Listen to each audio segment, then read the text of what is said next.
Você conheceu a doutrina e ela te encontrou, né? Sei. Olha, não, eu não venho de lar espírita. Minha mãe é judia. Minha mãe é judia e meu pai não era judeu. Meu pai é um homem que gostava de estudar as diversas ciências das leis naturais. Então, meu pai lia de tudo. Meu pai lia as mais diferentes obras espiritualistas que você possa imaginar. Meu pai, muito jovem, entrou para a maçonaria e ali ele teve acesso a uma literatura um pouco diferenciada. Ele se apaixonou por aquilo, sabe? Então a gente tinha em casa obras, principalmente de religiões antigas orientais, praticamente tudo. Então tinha as Veda, Vedanta, Mahabharata, Bhagavad Gita, obra de Lobsang Rampa, obra de Krishnamurti, Carlos Castaneda, Osho, Eliphas Levi. Na casa do meu pai era cheio desse negócio. E minha mãe judia, né? E minha mãe oferecia para a gente as notícias do Antigo Testamento e meu pai falando essas coisas transcendentes do mundo que imponderável, né? E minha mãe só tinha uma preocupação, que a gente não se aproximasse de cabala, porque no entendimento dela, da geração dela, a cabala era um conhecimento muito perigoso e que poderia enlouquecer as pessoas. Então ela não deixa. Não, vocês estudam o que quiserem, não pode estudar cabala. Ah, tudo bem. E aí quando eu fiz, lá pelos meus 13 anos, meu pai, eu sou o quarto filho, meu pai não fez isso com meus irmãos mais velhos, mas comigo ele fez. Ele disse, olha, você está fazendo 13 anos, é na hora de você começar a estudar coisas que são importantes para a vida. Tem aqui minha literatura, vou te passar um livro para começar a ler, que é bom você começar a ler isso. Aí o primeiro livro que ele me passou era O Pensamento do Buda. Aí eu fui ler, e eu lia e conversava com ele. Ele tá na rede, já tá lendo, o que é que tu tá vendo? Ah, isso é bom, bota isso aqui e tal. Aí eu terminei de ler, agora você vai ler Krishna. Aí me passou o Bhagavad Gita. Aí fui me passando, aí eu fui lendo Vedas, Bhagavad Gita, Tao Te Ching, Carlos Castaneda. Eu li muita coisa desses caras. Li muita coisa. E ele ia me passando, eu ia lendo, ia passando, eu ia lendo. E um dia ele me passou um livro verde, dessa grossura assim, enorme. Ele chegou e disse, ó, lê esse aqui, que esse aqui é muito bom. O nome do livro era Dogma e Ritual da Alta Magia. Aí eu, não quero ler isso aqui não, pai. Ele, por quê, rapaz? Tô te dando o que é bom. Eu digo, não, mas é um negócio de magia, eu não gosto de magia. Isso aqui eu não gosto não. Eu gosto de ler assuntos espirituais, mas magia eu não gosto não. Rapaz, não tem magia. Já te dei um livro ruim? Não, nunca me deu. Então lê. Não, não vou ler. Aí ficou aquela briga, lê, não lê, lê. Ah, tá muito chato, não vou te dar a pasta meu livro para ler. Então escolhe um aí e tal. Não, eu leio aquele ali, mas esse aqui eu não vou ler. E eu nunca li esse livro, o Dogma e Ritual da Alta Magia. Aí quando eu já estava com meus 16 anos, ele disse, ó, meus 15 anos, tá na hora de você começar a ler o Evangelho, porque você já leu muita coisa, e já sabe que Jesus não é Deus, agora eu quero que você leia o Evangelho. Começa pelo de Lucas. Aí foi quando eu fui conhecer Jesus, que eu não conhecia, né? Porque a minha mãe me falava dele, e meu pai era aquela cabeça aberta. Aí comecei a ler o Evangelho, a gente ficava conversando, li umas coisas sobre Scholen Asher, o Nazareno de Scholen Asher, que é um judeu lituano ortodoxo que escreve sobre Jesus. É um livro muito interessante, muito bom, um clássico. E fiz vestibular muito cedo, tive que ir embora de casa, aí meu pai disse, olha, a gente não vai continuar estudando, mas você vai para Belém estudar, morava em Macapá, você vai para Belém, você procure um livro que os espíritas têm, chamado Paulo e Estevão. Não vai ser difícil você achar, porque você já leu os evangelhos, agora você vai ler Atos dos Apóstolos. Então você vai ler, cotejando o Ato dos Apóstolos com o Paulo e Estevão. É muito interessante para você fazer isso aí. Então o teu próximo estudo é esse aí. Não vou poder te acompanhar, tu vai fazer isso sozinho. Não, tudo bem. Fui embora para Belém. Não comprei o livro, não li o Ato dos Apóstolos, não me interessei, foi por nada. Fui para Belém, fiquei sozinho lá e comecei a sentir uma carência de alguma coisa espiritual, que eu queria continuar estudando. Então eu comecei a procurar várias doutrinas que eram reencarnacionistas para ver se eu entrava. Ninguém me aceitou. porque todas elas precisavam que eu me inscrevesse. Eu era de menor, eu tinha 17 anos, eu não conseguia me inscrever em nenhuma delas. E que doutrinas eram assim? Eu estive no Círculo Esotérico da Comunhão do Pensamento, eu estive na Ordem Rosa Cruz, eu estive no Racionalismo Cristão, eu estive na Seite Onoye. Então você buscou bem, né? Eu saí, mas tinha que ter reencarnação. Sim. Tinha que ter reencarnação. Aí, aqui tem, então eu vou. E assim foi. Assim foi. E como não achava nada, eu comecei a visitar um orfanato. Tinha umas crianças órfãs, aí eu domingo ia para lá. Ficava brincando com as crianças, meio-dia pegava meu ônibus e voltava para casa. Fazia isso todo domingo. Ficava lá, fazer nada, ficava brincando com as crianças. Num dos domingos que eu estava lá, a parede do orfanato era colada na parede do asilo. Que era, as irmãs tomavam aqui, tomavam conta aqui e lá.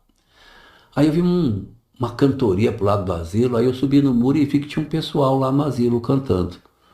Aí eu disse para os garotos, ó, vocês me esperem aqui que eu vou ali ver o que é e já volto. Menti, que eu nunca mais voltei. Eu nunca mais voltei a esse orfanato. Nunca mais voltei. Eu ia toda semana. Aí eu saí de lá, entrei no asilo, fui seguindo o rumo da música, fui bater lá atrás. Tinha uma roda grande, jovens, e por dentro da roda um monte de cadeira com os velhinhos sentados. Eu entendi que os jovens estavam cantando para os velhinhos. Eles estavam com um livreto cheio de música, músicas antigas e tal. E quando eu cheguei, eles estavam cantando uma música do Roberto Carlos, A Montanha. Aí eu fui me aproximando, né? E o rapaz lendo ali e tal, aí eu fui querer ler com ele, ele dividiu comigo o papel. Cara, aquilo me emocionou de um jeito. Porque eu nunca imaginei que eu fosse chegar num grupo desconhecido e a pessoa fosse dividir comigo um papel. Nossa, aquilo para mim foi tão significativo. Uma coisa simples, mas foi... Nossa, até eu lembrar agora, até me emociono. Aí dividiu comigo aquele papel. E aí nós ficamos ali cantando, aí quando acabou eu perguntei, vocês são o quê? Nós somos uma juventude espírita. Cara, vocês são juventude espírita, não sabia que existia isso? Vocês fazem reunião mediúnica com essa idade?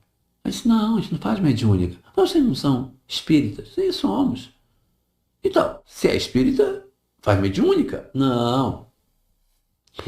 A gente se reúne para estudar. Para estudar, e acendeu a lâmpada. Aí eu disse, vocês são reencarnacionistas, não somos? Somos. Me dá um endereço.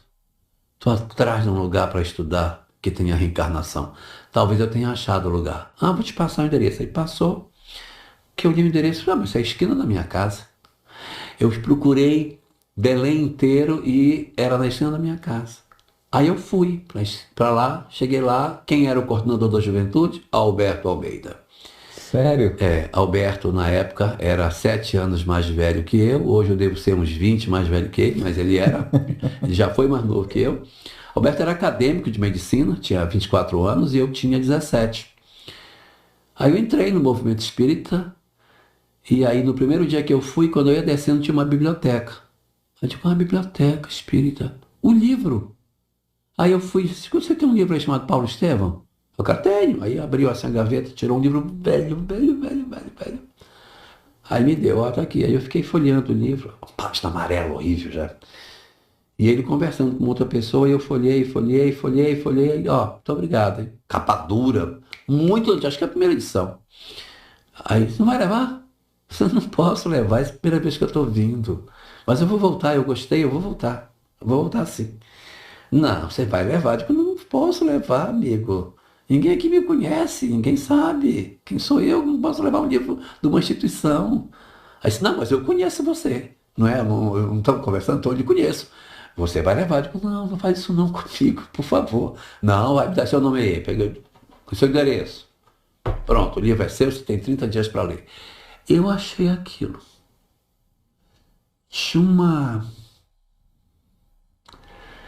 De uma grandeza tão grande, porque eu era muito pobre, e uma pessoa confiar um livro para mim era uma coisa assim, nunca imaginei que eu fosse chegar num lugar e o cara fosse me entregar um livro para eu poder levar.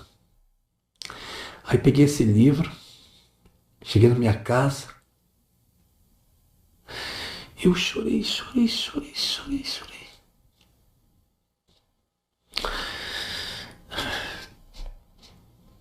Aí disse pra mim assim, eu acho que eu encontrei meu lugar. Aí eu voltei. Voltei na semana seguinte, ingressei na juventude, nunca mais saí. Então assim, o Ah, cara que me deu esse livro,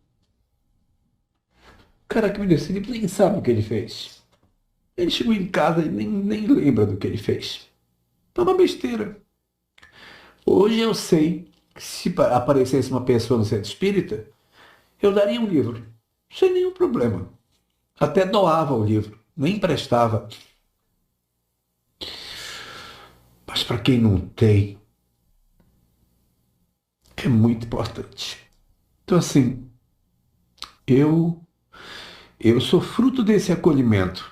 Essa coisa besta, um livro velho caindo aos pedaços. Que foi assim, não digo que foi determinante, mas foi muito importante para que eu voltasse, para que eu me sentisse acolhido, para que eu me sentisse pertencente. E aí eu comecei a participar e me interessar em trabalhar pelo movimento espírita. Na semana seguinte eu estava engajado no trabalho. A segunda vez que eu fui eu já pedi serviço. Digo, não, eu quero trabalhar. Eu vi que tem sacerdote aqui, eu já queria limpar o centro, eu queria varrer. Não, não, não. Você vai trabalhar na assistência. Aí me botaram na assistência.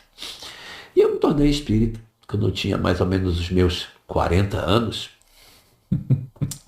Eu estava na casa dos meus pais e eu vi o livro do Eliphas Levi na prateleira.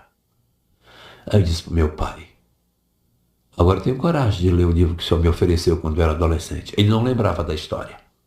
O senhor me ofereceu, mas eu não quis. Não estou lembrando não, mas o senhor me ofereceu, eu sei, porque foi comigo. Não estou lembrando não, mas é muito bom. Eu sei, agora eu quero ler. Que agora eu tenho maturidade para ler esse negócio de magia. Não, tu vai gostar. O que era o livro? O livro era Cabala.